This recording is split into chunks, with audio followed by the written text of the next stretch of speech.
Okay, welcome guys. So here I am.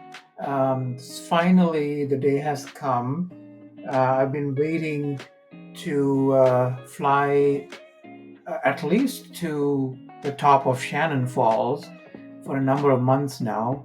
It was on my bucket list of things to do, but work and other schedules just got in the way. Weather is a big factor because of where Shannon Falls is located, right above the house sound. The rain and wind, especially coming through the house sound, is a big factor.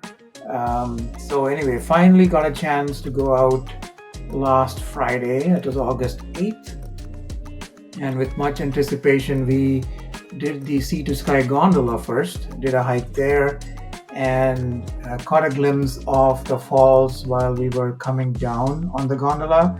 Um, the waterfall didn't seem much, but then I also wasn't really paying much attention to the time. Didn't realize that because of the fact that we are already mid into summer, the waterfalls would not be as prodigious as it would be, let's say, in early spring when the melt starts. But I'm getting ahead of myself here. But so let's take a look at the video. It was a good, clear day with some with some clouds here and there, but sunlight still around. I think it's the best light for recording. Then you don't get shadows and all those things that can jeopardize the quality of the video. So here we are now at Shannon Falls Provincial Park.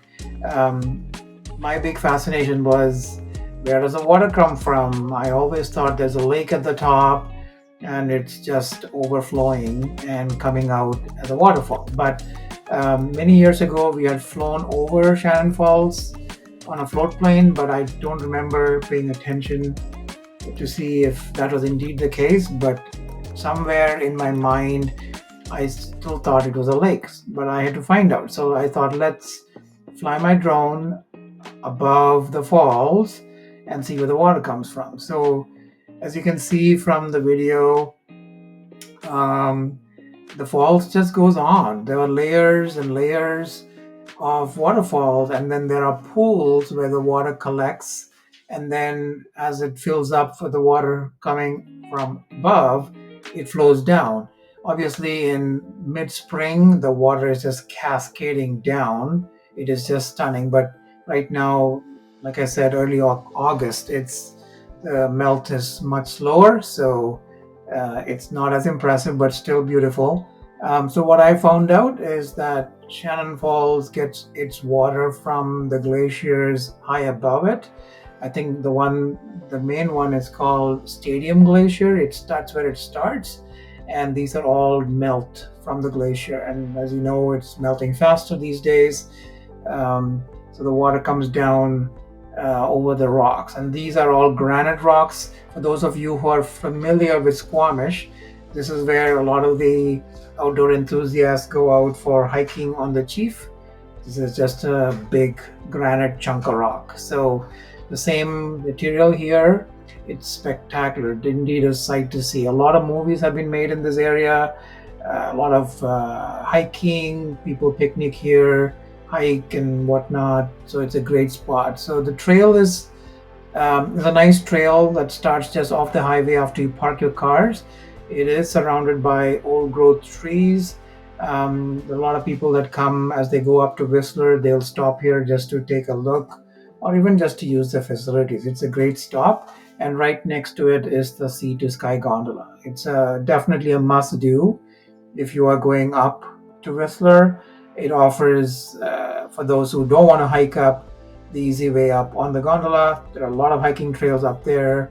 Plus, there is restaurants, cafes, retail, and then there's a suspension bridge too. And in summer, they have music festivals on Fridays or weekends. So there's a lot to take on there. It's also a very great spot for weddings and for events as well. So, so I think that's a brief summary of Shannon Falls itself.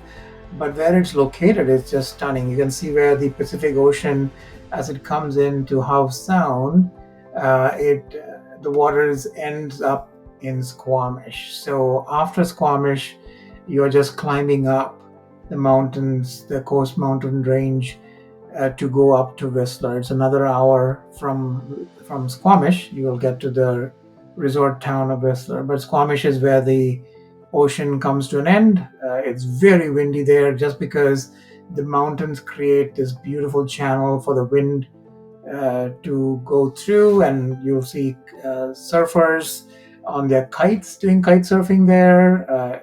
It can get extremely dangerous if you get caught in one of those windstorms if you're on a small boat, which I was many years ago, and I remember being bounced around. It was very dangerous, very scary. So always wear a life jacket when you're out on the boat, irrespective if the water is calm or not. But anyway, it's a beautiful spot.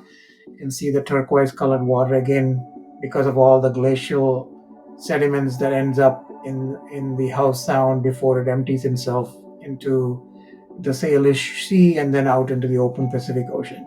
So this is a short video of Shannon Falls and where the water comes from. Watch my next video on Porter Cove. This is a great spot as well, just before Shannon Falls, as you come up from Vancouver. Thank you for watching. Until the next one, take care. Ciao.